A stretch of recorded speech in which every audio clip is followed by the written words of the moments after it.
47 offers you beat out, Deepak?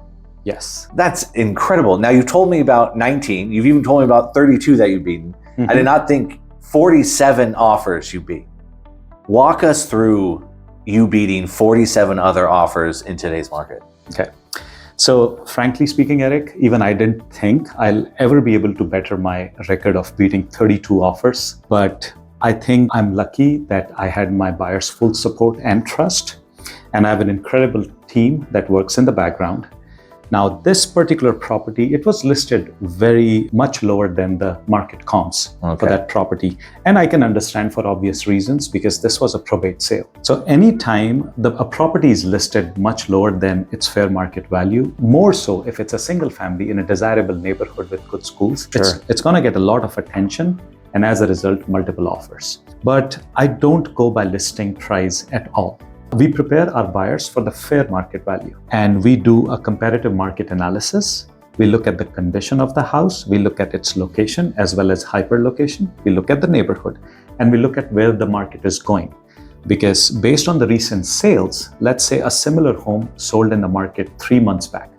Now from 3 months back to now, is the market trending down, trending up or staying flat? Based on all those data points, we give a recommendation. I love that. List price is nothing to you. No. I'm looking at what's going on in the market currently. Yeah. I'm looking at my buyer's buying power on top of that and all the other aspects that go into which way the market is heading. I love that. I mean, Bay Area real estate is special. You could list a house for $10. It'll still sell for what it is supposed to sell for. $3.10. Yeah. Million. That's right. Exactly. Just put 5 more zeros ahead of it. Okay, so you talked a little bit about buyer strategy. How are you putting them in that mindset, knowing how competitive the market is, knowing, now obviously you knew this one was going to have multiple offers. There are a lot of homes, most of the homes, single family, are going for multiple offers in today's market. Right. How are you preparing them for that? Yeah, so good question. So you and I both remember last Keller Williams family reunion, we attended a session where the speaker said, the worst time to prepare for a conversation is when you are in it. So we prepare for this conversation or for this situation from the day the buyer contacts us. We do a thorough buyer consultation, tell them about the Bay Area market, then we tell them about the city or the neighborhood they are bidding in. We talk to the lender. If they have a pre-approval, then we connect with their lender. If they don't have a pre-approval, we connect them with few lenders. We have an overview of their financial profile. We also talk about what kind of down payment they should make. We help them get a competitive interest rate, and sometimes they can also get closing credits from the lenders. That helps increase their confidence to go out and put a winning offer. Now, when the right house comes, we look at the disclosures, we analyze each and every disclosure, we give our expert opinion on it, and we provide all kinds of information that's available publicly, be it about the property, its inspections, its history, its record, whether it was a rental, whether it was owner occupied, and about the neighborhood, whatever information is publicly available. So our clients are making educated decision. Plus we also share recent sales data, list to price ratio around that neighborhood. So that increases the buyer's confidence to put a winning offer. For this house in particular, I will tell this was an interesting story that the buyer saw the house and they left for India. While leaving from the airport, they tell me, we love this house, how can we get it? I said, go take care of your journey, your flight. We'll take care of all the logistics here and let's connect because we are a few days from the offer due date. And the other important part here is, Eric, the moment my clients or my buyers say, Deepak, I like this house, I start creating a rapport with the listing agent. When I'm the listing agent, I never appreciate when somebody never contacts me, never tells me anything about them or their buyers or their need and just slides in the offer at the last moment. So I don't want to be that buyer's agent. So I start building a rapport. I tell them about me, about my production, which areas I'm active in. And then I tell them a little bit about my buyer, their financial ability, their need, why they like this house so much, and how we can have a smooth close. And I give them a confidence. I connect the listing agent with the lender. So they also feel comfortable dealing with us. It's not you versus me, it's a team. So if the listing agent and the buyer's agent and their teams work together as one big team, it's easy. I love that. So the first part is you plant that seed well ahead of time. And it seems like that's a theme for everything you do in the whole buying process. Is preparation Yeah. You're giving them a ton of data points. And all the while, when you give them those data points, because you planted the seed that this is a competitive market, this is where your mind needs to be. There's no sticker shock, when it comes time to actually make an offer. And then even then, you are focusing on building rapport with that listing agent to show and give confidence that your buyer is the right buyer to choose for this house, that you're going to get the deal done. You're going to make the seller happy, because we know at the end of the day, for a good deal, it has to be a win-win, right? Seller has to be happy, buyer has to be happy. I love that. That's great. And this, I mean, believe it or not, this goes a long way. Several instances I've had where the listing agent or the seller has let go of a cash offer because they feel more confident dealing with me and my team because of all the information I have been sharing from day one. So they let go of cash offer and take my buyer's offer, who's taking a conventional loan. At times, I've also had listing agents drop another offer, which is about 10, 20, 25K above ours, but the buyer's agent is rude or arrogant or not providing as much information as I am, because ultimately everyone wants a smooth close, including the sellers. They do not want to get into contract just by looking at the offer price and 2 weeks later have the transaction fall through, which shows very negatively on the property. Right. So they want that confidence, and I and my team give them that confidence. Yeah. We're not in the 2020, 2021 market where highest and best price is the way it's going to. The terms and the strength of the buyer is key, and the strength of the agent on the other side to be able to work with the buyer to make sure that deal gets Absolutely. The terms matter so much. Like this one was a probate sale. So half of the buyers would get scared just by hearing probate sale. But probate is a wide spectrum. It could be very simple as getting a couple of signatures, and it could be very tricky that you have to get court approval. It might take months. I asked questions from the listing agent. I got information. I provided it to the buyer. Turned out to be, it was on the lower end of the spectrum when it came to probate, and it only took us 2 days to clear the probate. I love it. So you're talking about your relationship as a buyer's agent with the listing agent. Let's talk about you as a listing agent, because you've set some records yourself on the listings that you've closed in the past several years.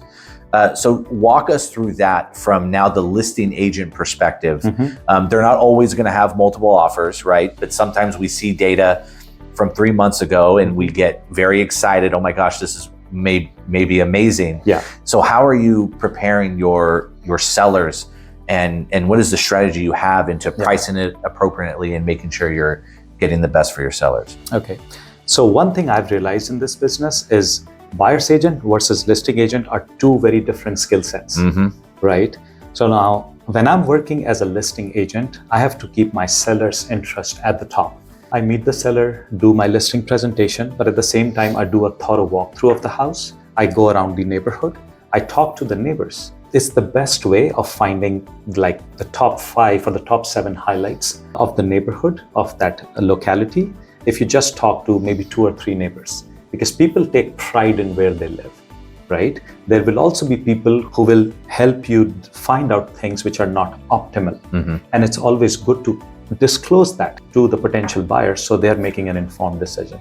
Now, once I have all that information of the inside and outside of the house, of its history, of the seller's need, I'm from performing arts background. So I create a script. We create a script and we do our media, photography, videography, everything around it.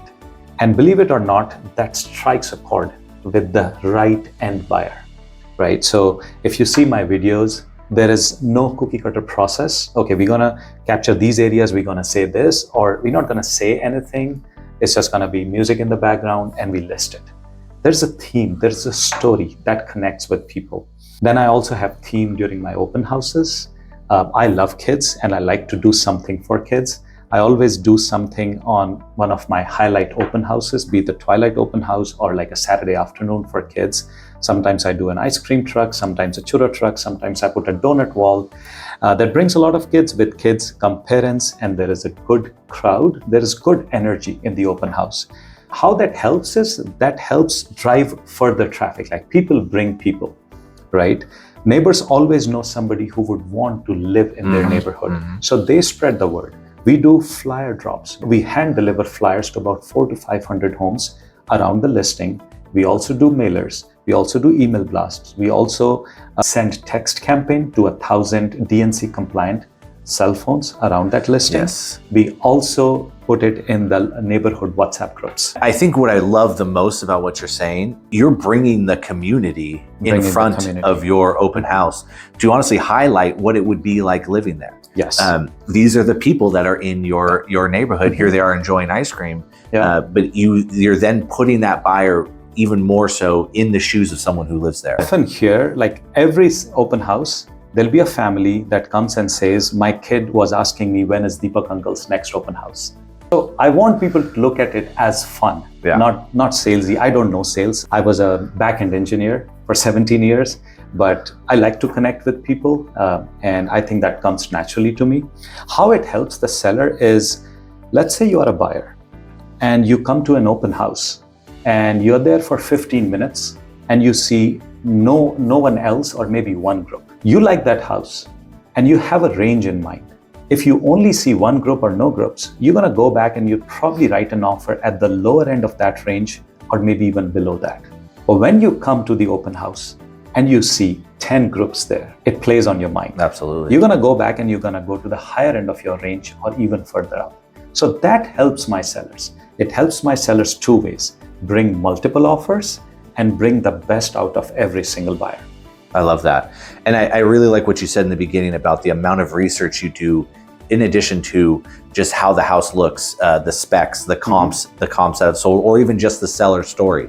Because the reality is the seller story may not match up with the buyer's initiative or wants or needs. And so to give them a full picture, it truly allows them to feel more confident if they do have to write a higher than they expected offer because there are multiple offers. Yeah. I think you're giving the seller the best chance to be able to get the highest price because you are providing most experience to the buyers coming in there. I love that. Yeah, we're disclosing it not just materially, but also emotionally.